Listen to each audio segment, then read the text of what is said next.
Hello, my name is Roisin and welcome back to my channel. So, welcome to the vlog. In today's vlog, I'm going to be reading, there's kind of a loose TBR for this vlog. There's kind of a challenge. There's kind of a theme, and also kind of not a theme, but they are books that I have been meaning to read, that have been on my TBR generally for a while, and I just decided to group them together because they are all books that I think are the same. I'll explain what I mean. Let me grab the books. So first off, I have been meaning to read The Remains of the Day by Kazuo Ishiguro for years. It is a book that I've talked about being on my like 30 before 30 list and books I need to read, 5-star predictions I think on this channel several times. So it's one I've been really meaning to read. I have read Never Let Me Go by Ishiguro before, but I didn't really enjoy it that much. I thought it was just okay. But this one is historical fiction set post Second World War about a butler in a old home, and he's like thinking back to his time when there was something kind of off about the people who were in charge of the home where he worked, and it is one that I've heard loads of people raving about, and I've been meaning to read for years. As I said, historical fiction's my thing, so I think I will like it. However, I have always got The Remains of the Day and Howard's End confused with one another. Howard's End is a classic by E.M.Forster, and I have read 2 E.M.Forster novels before. I have read A Room with a View, which I love, and Passage to India, which I love less. But I always get these two confused. This one is a heartbreaking and provocative tale of 3 families at the beginning of the 20th century. The rich Wilcoxes, the gentle idealistics Schlegels, and the lower middle class Basts. As the Schlegel sisters try desperately to help the Basts and educate the closed-minded Wilcoxes, the families are drawn together in love, lies and death. So it doesn't seem like they're very related at all, written in different decades and about different things. However, there is a film adaptation of Howard's End and there is a film adaptation of The Remains of the Day starring Anthony Hopkins and Emma Thompson. Both of them star Anthony Hopkins and Emma Thompson. So that, I think, is the reason for my confusion, because I've thought that those films, which they're dressed in period attire, but of course it's the 1950s or the 1910s, so they are different period attire, but butlers would have dressed very similarly anyway to like the Victorian or Edwardian era. So I think that's how I have managed to get these two confused. I think they're both like 90s Merchant Ivory films as well, so they are like very similar vibe. So I've decided to read both of them together, because I get them confused so much, and maybe if I've actually read them I won't have an issue. Now on top of that, I was watching Renee from So I Read This Book talking about reading Howard's End in order to read On Beauty by Zadie Smith, because On Beauty is based on Howard's End. So these books are actually related, intentionally so, at least on Zadie Smith's part. So I am going to read both of them because I think that it will be interesting to read a book that is a modern adaptation of a classic by an author that I've loved one book of, and a modern book by an author that I've loved one book of, because I've also read White Teeth by Zadie Smith and I loved it, so I have been intending to read more Zadie Smith as well. So that's the intention. In this video I'm going to be reading those 3 books. We will see how similar they actually are, and I think I might also take you to Forster country, because Howard's End is based on a book Howard's End, the house of Howard's End is based on a house in Hertfordshire. I live in Hertfordshire, so it will be quite easy for me to go and see this house and see a like monument to E.M.Forster. So that's where I will begin. I will begin with reading Howard's End and taking you with me to see the house.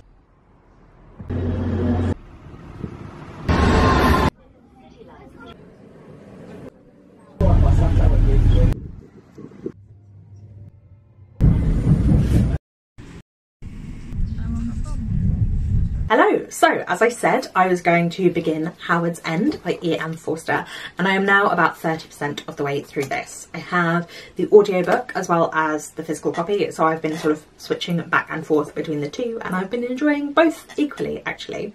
I'm really enjoying this book. It starts off with a bang, like you expect, that there's going to be a lot of plot to it, because it starts off with this kind of almost farce situation of the 2 sisters that this is about. One of them has gone to Howard's End to stay with a family that they met whilst on holiday in Germany, and she writes a letter to her sister to say that she is in love with someone and potentially engaged to him, and so her aunt goes up there to to sort this situation out because she shouldn't be. And whilst her aunt is travelling there, a telegraph comes to say it's all over, and it's not going to happen. And then when her aunt gets there, she gets into a complete state with this man's brother, and it's very ridiculous and quite funny. But then all of a sudden it slows down. We move forward in time. We are not at Howard's End. We are at a different house altogether. Just getting to know these sisters, their place in society, their place in their class status, their place as part German and part English in the early 20th century, like leading up to the First World War. And there is discussion of empire and Germany and England, which is interesting, and of art and taste and all that sort of thing, which I'm really enjoying. It reminds me a little of like Oscar Wilde. It's the same very satirical tone. You cannot take a single thing that E.M.Forster says seriously in this book. It is so sarcastic and kind of laughing at absolutely everyone. Everyone is being mocked, and it's kind of your typical English country comedy of manners. So there is, yeah, that is kind of what's going on, and I'm really enjoying reading it. I haven't read a classic similar to this in a while, I don't think. The sisters are kind of at the lower end of genteel, like they're upper middle class, but kind of not that well off. They've lost both of their parents. The people that they met who live in Howard's End are kind of a nouveau riche almost, but again still only upper middle class. None of these people are hugely wealthy. It's not like Pride and Prejudice kind of levels of wealth. It is upper middle class, but between a sort of cultured, knowing, cosmopolitan and a little England making your money in trade people. And then there is also a boy that they've met, he's only been in it very briefly, who is clearly like working class or lower middle class at least, trying to better himself through knowledge of culture. And so class is obviously going to be at the heart of this novel, and I'm interested to see where it goes from here. So I'll go away now, and I will see you again in a bit.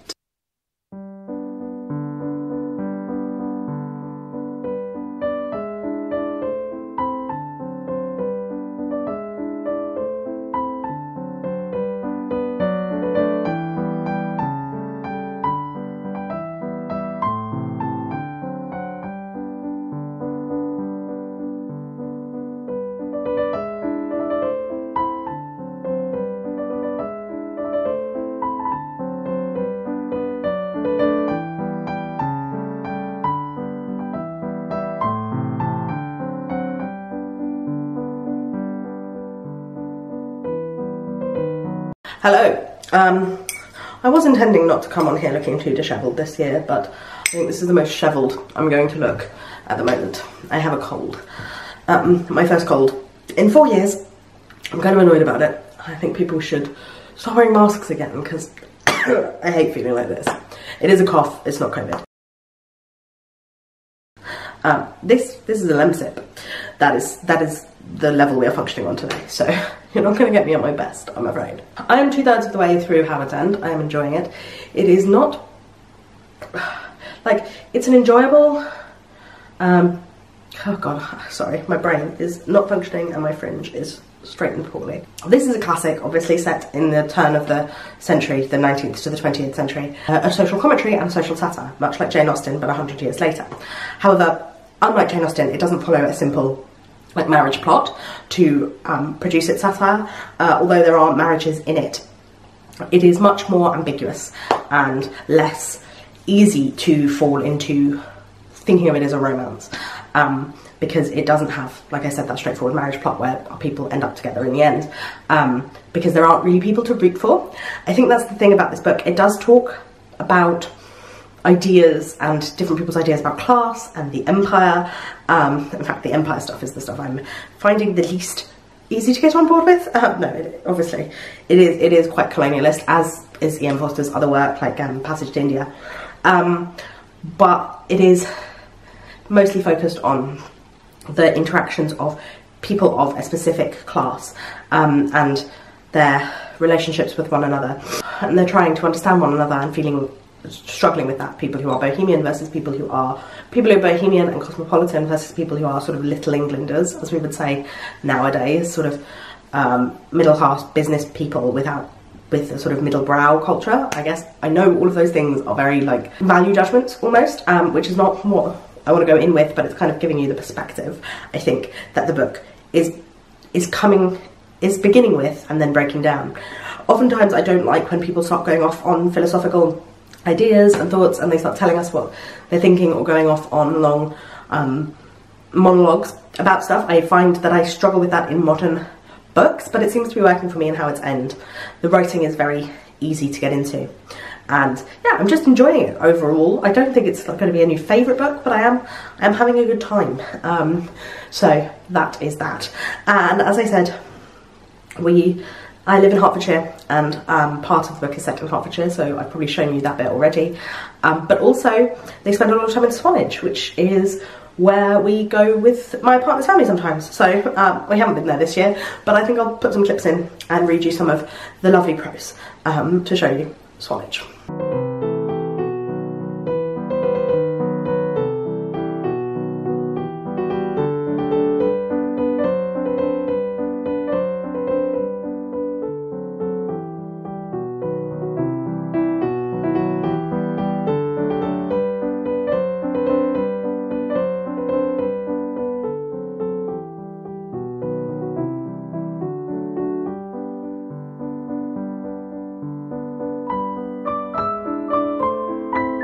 Still have a cold, yep, it's the same clip, just an editing magic.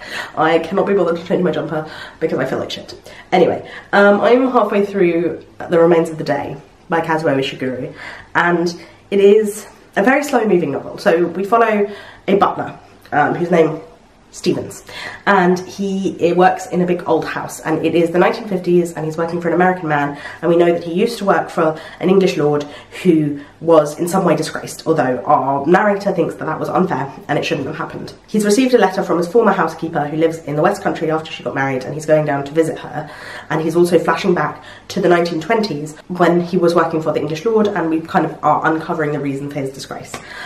It is a very slow moving novel where we are very much inside the head of this one character, but he is quite amusing, quite ridiculous and very unself-aware, but I am enjoying it. Like, he says things like, any objective observer would have to say that Great Britain's landscape was clearly the best because it has a sense of understated, it's not as showy-offy as other parts of the world, and I'm like, I like a good Lake District view as much as the next person, but I don't think we can quite compete with some other parts of the world. That's the way he's talking about objectiveness, and it's very much about Britishness, I think, particularly of that time period, particularly like late colonial Britishness, and it is in relation to the war as well, when we jump backwards to the 20s, and I think we'll go into the 30s as well.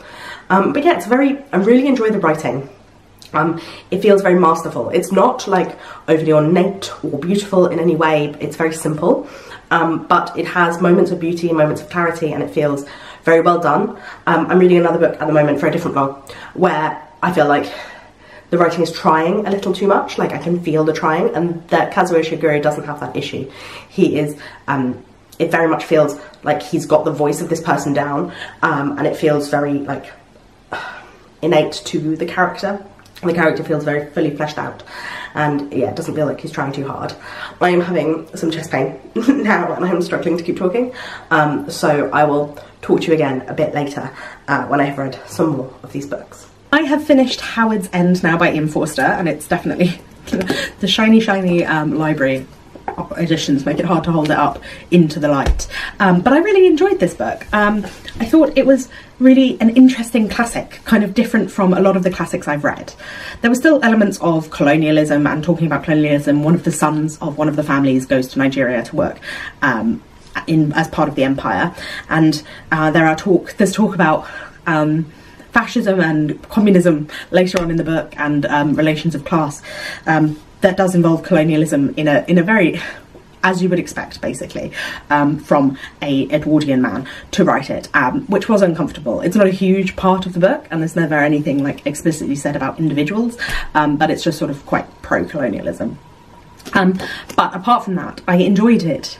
I I thought that, like I said earlier, all the characters were really fleshed out, and the ways that they represent different class elements and the like minute details of class differences between like the sort of self-made businessman who is more Middle England and the relationship of his family to this more bohemian other family, I think was done really well. The way each different character represents a different part of that, and the humour that was got out of that as well, I really enjoyed.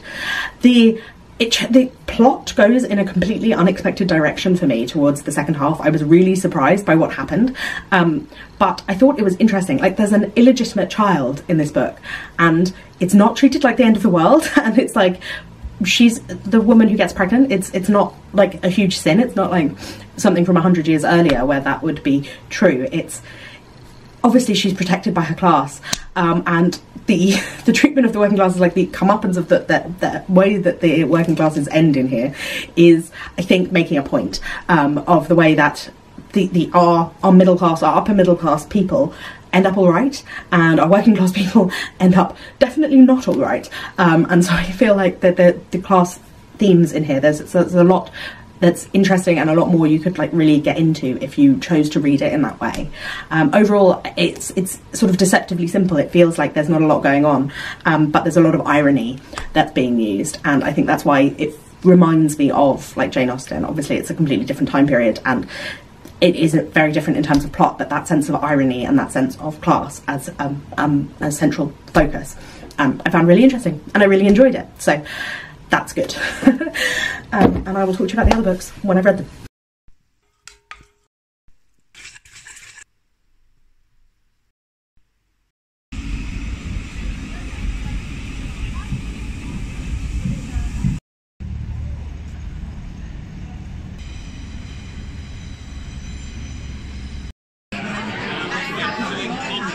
Blow them up, blow them up, blow them up!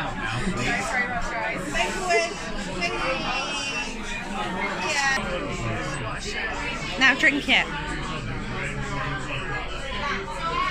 Hello, so I have finished The Remains of the Day. I really enjoyed this book. I thought it was wonderful, and although not similar in terms of plot to Howard's End, I do think there are some similarities. So yeah, I'll talk to you about them. And we also hear about Stevens and his relationships with his position as a butler, his beliefs about what it is to be a butler, and how that has affected his other life, the rest of his life, his relationship with his father and with this woman who used to be the housekeeper. And it is a very funny book in the similar way to Howard's End. It has this sort of wry, dry, sarcastic humour. There's a lot of irony being used, and I really enjoy that tone, where the difference is in Howard's End we have a third person narrator, whereas The Remains of the Day is told directly from Stevens' point of view. And so we can see the way that he views the world and how that colours the events that he is telling us about. Kazuo Ishiguro does a good job of making sure we can see the way that what he is telling us is affected by who he is, and the sort of behind the curtains, how he actually feels about things, and the way he hides that through his own sort of feeling about his own dignity, which is really quite repressed. He often boasts about himself or makes up kind of things about himself, and then he's like, I don't know how that got away from me. They just made an assumption, and it's very clear that he let it go that way, and he intentionally did that. And so his own views of himself aren't as clear. We can see him more clearly than he can perhaps see himself. It is dealing with the rise of fascism and the rise of fascism in the UK and Walter Molesley's brown shirts, black shirts, I can't remember, some colour shirt, and the way that that was very intimately connected with the British upper classes at the time.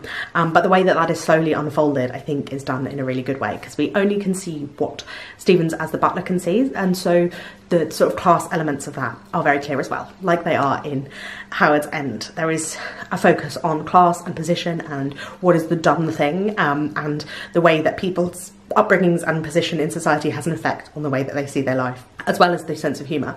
So I can see, yeah, there are definitely similarities between the two, although they are very different books written in very different time periods. So now all I have to do is read on Beauty, and I will have read the 3 books that I think are similar. I've begun on Beauty already. I'm only 50 pages in, but I'm really I think this could be one of my favourite books of the year, and it's quite early in the year to be saying that, and it's early in the book to be saying that as well, but I'm really enjoying it. The references to Howard's End are clear. It begins with, suppose we might begin with Jerome's emails to his father, where Howard's End begins with, I suppose we should begin with, God, why can't I remember her name? The person's letters to her sister. So there's a similarity, and like the inciting incident is the same as well. And our main character is called Howard. So I think that's a nod to Howard's End. There's been a nod to 1910. So yeah, there are definitely nods to it going on, but so far I'm really enjoying it. I love Zadie Smith's writing, so I'm looking forward to getting further into it. Hello. So I intended to bring the book down with me, but I think I might have left it upstairs. But I am halfway through On Beauty by Zadie Smith, and I love it still. I love it so much. I haven't felt this way about a book in ages, and I'm so pleased that this early in this year I have found a book that I am obsessed with and going to not stop talking about. I've already started like constructing a review of this book in my mind, so there might be an entire review video, which I've only done before for Wolf Hall, so you know how much I love that book, so that if that's any indication of how much I love this book. I love the way Zadie Smith focuses in on characters, the way she follows characters, and her witty narrative voice, who is commenting, who is telling us where we're going in the story in a way that feels very Forsterian or Edwardian, really good at sort of slipping into the feelings of the different characters, and although the narrative voice is still separate, it changes subtly as we are from various different perspectives of the characters in this family, and they are all so well fleshed out, and just when I'm starting to get annoyed with one of them and find them unbearable, we slide into their perspective and suddenly things feel a little more understandable. Not Howard, I don't like Howard, but the rest of them I am really enjoying getting to know and spend time with, and I love her turn of phrase. I love the ease with which she writes. It never feels like it's straining or trying. I've read several books this year that have had moments of beautiful writing and yet have felt a little like they are trying too hard, like there is something in the writing that doesn't feel natural, and it feels like it needed working over again because it just doesn't fit, and I don't know how to describe it in any other way than if you read it out loud it would be difficult, because when things flow correctly there's an ease to them, the voice just comes out, and I feel like Zadie Smith's voice is just incredible. I didn't love White Teeth until the end, and the end just made me blow my mind, and I was like, okay fine, I have to give it 5 stars. I liked it before then, but the end really got to me. But On Beauty is it's only my second Zadie Smith, but I think I'm gonna have to read everything she's written because I love it so much. It's brilliant. I know everyone was telling me this for a very long time. There is so much to talk about, and so I don't want to like overwhelm this video with me just gushing about this book that I've only halfway finished. So yes, I think I will be doing another video that is a pure review of this because I've just got so much to say. And it's so clever how it's linked to Howard's End and the ways that that inspiration is used and taken and moulded differently to talk about academia and to talk about race in academia and class and politics and the like minutiae of being stuck in this world. And I just love it. It's so wonderful. It's wonderful. It's brilliant. I love it. I love it so much. The only thing I will complain about is the audiobook. Like, I am an audiobook girly at heart, and this audiobook is not good, which is such a shame. Well, I wouldn't say it's not good. I don't get on with the narrator.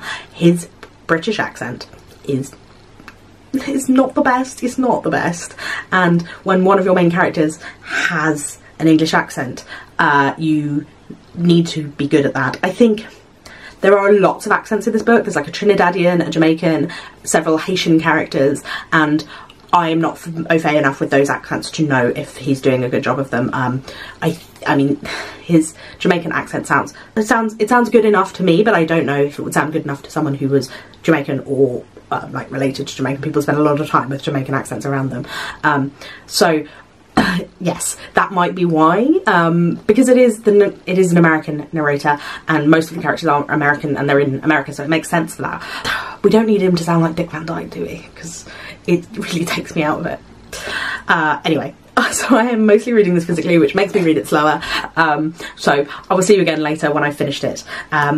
yeah. Also, everyone I know has a birthday in February, so I am constantly baking at the moment. So I'm gonna go and make some Middle Eastern millionaire's shortbread for my dad, which is actually a belated birthday present. We're a little late on that one. And that's what I'm doing this afternoon. So I will see you later.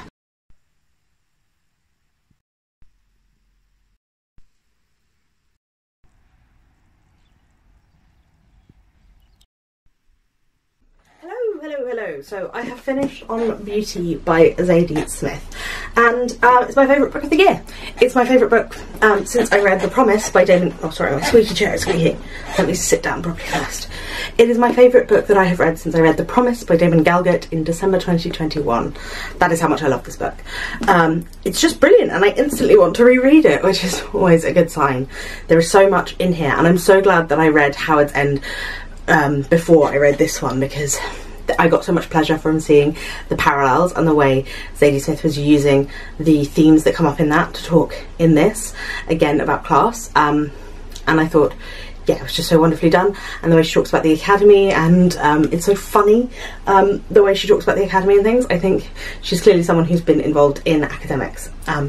It's just really witty, which is what I expect from Zadie Smith. I felt like White Teeth was also an incredibly witty book, but I think I love this one more, and I'm not sure what it is, but I found the characters, again, apart from Howard, incredibly endearing, and I could really see them. They all feel like really fleshed out proper people. I feel like I've met them all, which is so good. I loved the writing of this, and I often talk about writing and how I feel about writing, but I don't think I'm very good at describing what it is I like or don't like about writing. A lot of it's just a feeling. There's a feeling of ease that Zadie Smith has, that, for example, the Beneath the Lion's Gaze by Marza Mengistu that I've also read recently just doesn't have the same ease to it, and I don't know how to describe why that is, or why some books feel it and others don't, because it's like it didn't have any moments of clunky awkwardness, except for the most awkward sex scene that I've ever read. Maybe there was some in Queenie by Candice Carter-Williams that were more awkward.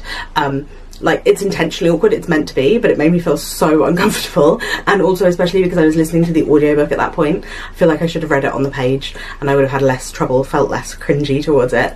Like, it's meant to be cringy, it's meant to be uncomfortable, and there's a power imbalance, and there's no real, like, desire in it from either party. And it's so well written that it made me feel incredibly uncomfortable. And I don't do well with that necessarily. Like, secondhand embarrassment particularly is something that I do not do well with, but it was well done in the book. And like I said, I still didn't love the audiobook. He clearly has not practiced his British accent very well, but I also just didn't love his voice in general. I did love the book, and I love the way that she discusses ideas. It reminded me of The Old Drift, which in turn reminded me of White Teeth. There's the use of ideas and the politics, which is also in Howard's End, actually. It's something I liked about that. There is a discussion of ideas and different perspectives on the politics of the day, done in a way that feels like natural, and it feels like it's not abutting the plot. It is like right woven in, and we hear it from the perspective of our characters, whether they're sort of directly telling other people in the plot how they think and feel, or we're hearing it from the narrative voice, but it is from the sort of tone of each of the characters, and so it feels natural and germane to the plot. It doesn't feel like plonked in there like other books I've read when I complain about political philosophy and things in books. It's because it feels clunkily added, and this is an example of how it can be done really well. I love this book, and as I said earlier, I am planning to do a full review of it in my channel, so I will have more cohesive thoughts. I will have put things down on paper when I do that. So I'm looking forward to talking about it more, and I'm just so glad I read it. I'm glad I read all the books in this video, actually. All three of them have been my favourite books that I've read this year so far, so it was clearly a good idea to read this loosely themed vlog. I still haven't watched either of the films, the Emma Thompson, Anthony Hopkins films, that are in two of these books, that are adaptations of two of these books. You couldn't adapt this with Emma Thompson and Anthony Hopkins, or maybe you could put them in there, and as a nod to Howard's End. That would be an interesting way to do an adaptation. But yeah, I really enjoyed it. I'm really glad I read it. And I will see you again soon. I hope you enjoyed this vlog. It might be a little more chaotic than vlogs in the past. I was trying something a little bit different, but let me know what you thought in the comments down below, if you've read any of these books, if there are any other books that you connect in your mind even though they're not actually connected. This one is connected to Howard's End, but The Remains of the Day and Howard's End are not actually technically connected. So let me know if you have any odd ways your brain makes connections like that. I would love to hear from you in the comments down below. Please remember to give this video a thumbs up if you liked it, and to subscribe. I put out new videos twice a week, so I will see you again very soon. Thank you for watching. Bye bye.